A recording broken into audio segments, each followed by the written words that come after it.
On va essayer de vous présenter un nouveau concept sur le plan de la fonction du pied, un concept biomécanique. En effet, la problématique est que le corps, et le pied en particulier, subit des forces parfois énormes qui vont amener ce pied à se déformer. Mais chose remarquable que vous voyez tous les jours sur vos pieds même, c'est que lorsque la force cesse, le pied revient à sa forme. Nous avons aussi la capacité de le déformer par le jeu des muscles, mais lorsque nous cessons par la volonté d'actionner ces muscles, le pied va revenir à sa forme. Et il nous faut donc penser que cette déformabilité est un facteur de normalité, c'est-à-dire que le pied a la capacité de se déformer, de revenir à sa forme, c'est la déformabilité. Par contre, lorsque l'on perd cette capacité de déformabilité et que l'on voit se créer une déformation, le pied ne va plus revenir à sa forme et cette déformation nous fait donc rentrer dans le domaine de la pathologie. Et dans ce domaine de pathologie, il va falloir aider ce patient qui va être handicapé par cette déformation qui va entraîner une perte fonctionnelle, une perte de capacité fonctionnelle du pied, parfois des douleurs, et surtout qui risque d'être évolutive dans le temps. Et c'est le rôle des traitements médicaux, des traitements orthopédiques et bien sûr des traitements chirurgicaux. Alors ce qu'on vient de définir concrètement, c'est la différence fondamentale qu'il y a entre un pied normal qui peut se déformer et revenir à sa forme et un pied pathologique qui va avoir une déformation et qui ne pourra pas revenir à sa forme originale. Et je voulais donc amener cette différence qu'il faut bien avoir en tête pour amener le concept de tenségrité. En effet, qu'est-ce qui fait que le pied qui se déforme peut revenir à sa forme originale, et ça, il peut le faire pendant des milliers de cycles et pendant des années. Alors ce concept, on a depuis plus d'un siècle étudié la biomécanique du pied, avec des concepts de plus en plus sophistiqués et qui se rapprochent effectivement du fonctionnement complexe et normal de cet organe, mais jamais aucun de ces concepts n'a pu expliquer comment le pied pouvait subir des forces énormes. Un exemple, quand vous sautez de 3 mètres sur le sol, vous avez 10 fois, 12 fois le poids du corps qui va s'exercer sur la structure du pied pendant quelques millisecondes. Donc le pied doit être capable d'absorber cette charge énorme et surtout de vous faire rebondir et de vous renvoyer pour partir dans l'action. Et aujourd'hui, tous les concepts de biomécanique sont en faillite pour expliquer cet aspect à la fois remarquable et naturel du pied que tout le monde utilise pendant sa vie.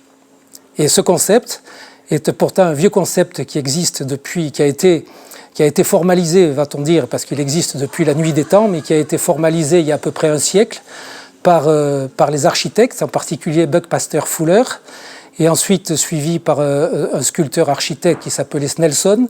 Et ils ont en effet montré que lorsque l'on associe une structure rigide, complexe, avec une structure molle qui va la recouvrir et connecter les différentes structures rigides et que cette structure est mise en tension, on obtient une structure qui va pouvoir d'abord avoir sa forme propre et surtout qui va pouvoir se déformer et revenir à sa forme quand on arrête de la déformer. C'est ce qu'on appelle le concept de tenségrité, c'est-à-dire l'équilibre tension et compression. Alors, nous arrivons effectivement pour voir si ce concept, qui est un concept architectural au départ, donc qui s'impose pour des matériaux artificiels ou des matériaux naturels, comme les arbres, on peut construire une hutte avec des arbres et on fait une structure en tenségrité. Et lorsque l'on veut l'appliquer au vivant, le premier qui a appliqué ce concept de tenségrité au vivant, c'est le physiologiste Inberg, qui a donc mis en exergue ce concept dans les virus et surtout dans les cellules humaines, où la cellule humaine, donc, qui est microscopique, a une structure qui est faite de microtubules et de microfilaments, qui sont les parties rigides et les parties solides, et qui est enveloppée par une membrane qu'on appelle la membrane cellulaire. Et cette membrane cellulaire, qui enveloppe cette partie rigide, va donner donc une structure en volumétrique qui va avoir la capacité de se déformer et de revenir à sa forme, ou bien de changer de forme. Et ça, c'est le domaine microscopique.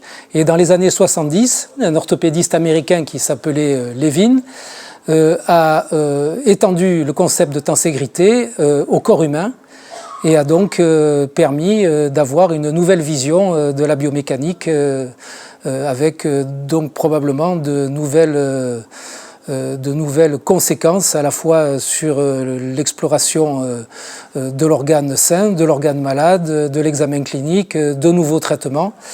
Bref, avoir une nouvelle vision du fonctionnement du pied. Donc pour revenir au vivant et pour revenir au corps humain et en particulier aux pieds, les parties rigides sont constituées par le squelette ostéo-articulaire, c'est-à-dire des éléments durs articulés entre eux, et les parties molles qui vont être en tension seront représentées par l'enveloppe, la peau certainement, et ensuite par les muscles, les tendons, les fascias, les capsules, les ligaments et les aponévroses. Et alors vous imaginez bien que tous les os vont tenir ensemble parce qu'ils vont être connectés entre eux par des millions de fibres collagénique, puisque c'est le collagène qui est à la base de cette structure de parties molles, collagène qui est fait de cellules vivantes, comme tous les tissus du corps. Et ces tissus collagéniques vont donc exercer, en plus du fait de leur tension permanente, ce qu'on appelle la précontrainte. Et cette précontrainte va être responsable de la forme que peut avoir l'organe. C'est-à-dire que lorsque vous allez le déformer, il va subir la déformation, et quand la force qui va le déformer va cesser, il va revenir à sa forme, mais il ne sera pas mou. Il aura une certaine tension qui est exercée par cette précontrainte musculaire, c'est-à-dire par la tension des parties molles qui sont serrées par rapport au squelette de façon à tenir les os entre eux et permettre la déformabilité.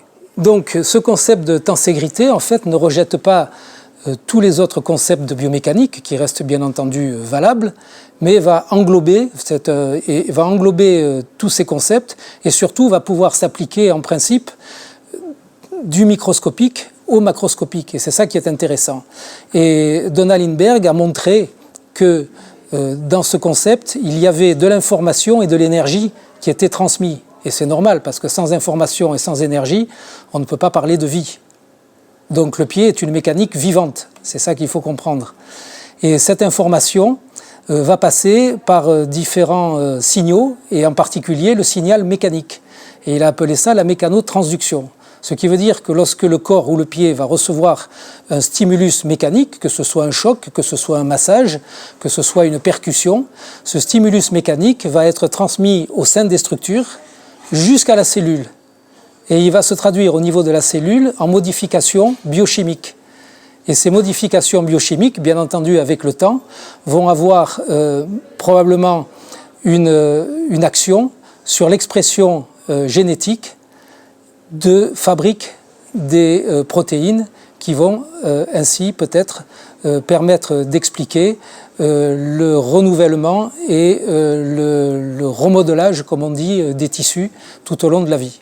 Et c'est ce qui explique qu'on change peu de forme avec le vieillissement. Parce qu'il y a les gènes qui travaillent en permanence, qui renouvellent les cellules, mais qui vont toujours les renouveler selon le mode. Et bien entendu, les stimuli auxquels nous sommes soumis, soit ceux que nous générons par notre volonté et la contraction musculaire, soit ceux que nous subissons par l'environnement, vont effectivement agir aussi au niveau de ce remodelage permanent. Donc pour nous résumer, concrètement, que veut dire le concept de tenségrité ? Équilibre, tension, compression. Ça veut dire que d'abord il faut essayer de voir tout ce qu'on nous a appris, non pas de manière séparée, les muscles, les tendons, les ligaments, les capsules, les os, les fascias, mais il faut concevoir que tout ça, ça représente un ensemble qui va être en interaction permanente. Et cette interaction permanente, bien entendu, chaque fois que vous avez une modification, une déformabilité, vous avez des transferts d'énergie. Et vous savez que le corps est un moteur à basse consommation d'énergie. Donc il y aura en plus dans le corps des mécanismes qui vont assurer le refroidissement des tissus, parce que c'est comme les moteurs, quand ils tournent trop, ils chauffent, et nous sommes pareils, donc il faut assurer le refroidissement des tissus, il faut assurer la protection des tissus, il faut assurer le renouvellement des tissus. En cas de traumatisme, il faut assurer la cicatrisation des tissus, et la chirurgie, que nous sommes obligés de pratiquer pour régler le problème de certaines pathologies et de certaines déformations, représente un traumatisme pour le corps. Donc il faut bien que le patient comprenne que l'acte chirurgical va permettre de corriger une déformation, mais qu'une grosse partie du travail, c'est le patient qui aura à le faire, parce qu'il aura à suivre les consignes pour bien cicatriser et bien récupérer. Et alors ce concept de tenségrité va nous permettre d'avoir donc une nouvelle vision sur la biomécanique du pied, À partir de cette nouvelle vision sur la biomécanique, nous allons pouvoir revisiter les techniques de chirurgie que nous pratiquons depuis des années, mais qui n'ont pour certaines pas fait encore la preuve de leur efficacité, va nous permettre de concevoir de nouveaux traitements, aussi bien chirurgicaux que non chirurgicaux, et surtout va nous permettre de concevoir des protocoles de prévention que nous connaissons depuis très longtemps. Je vous donne un exemple précis, ça a été montré il y a plusieurs années. C'est le pied des femmes qui est enfermé dans des chaussures de mode, donc bien souvent trop étroites pour leurs pieds. Elles passent la journée avec ces chaussures, le soir elles enlèvent la chaussure, elles vont se coucher et le matin elles remettent les chaussures. Eh bien ce pied, il garde l'empreinte de la chaussure pendant la nuit.